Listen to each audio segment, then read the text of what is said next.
Now, with Russia's war in Ukraine raging right next door, voters in Hungary have handed one of Vladimir Putin's staunchest allies a fourth consecutive term in office.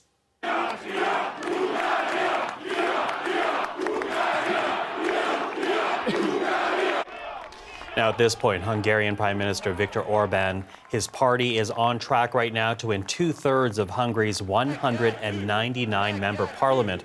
Megan Williams is in Budapest with the latest.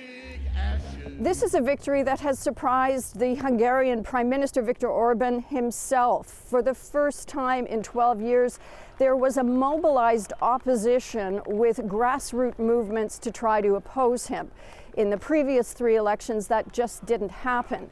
The opposition coalition was composed of disparate groups, but it was fairly unified. Still, it did not succeed in getting its message out, particularly to the poorer countryside.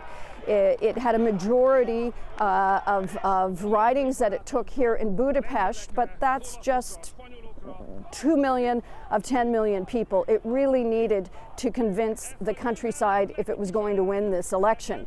Now, Viktor Orban said this was a victory not just here in Hungary, but a message to the world. He said mainstream media outside of Hungary, that the left outside of Hungary, the EU, all of these people who have opposed his 12-year rule here in Hungary failed. And he pointed out George Soros, which of course is the favorite target of far-right politicians. He said all of his investments have come to nothing here in Hungary.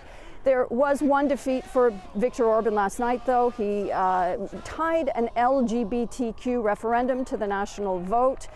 It was an effort, say critics, to further curb LGBTQ rights here in Hungary.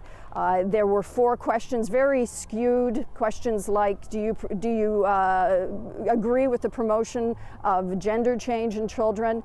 Fortunately for the opposition, not enough people voted on that, so the outcome is non-binding. Megan Williams, CBC News, Budapest.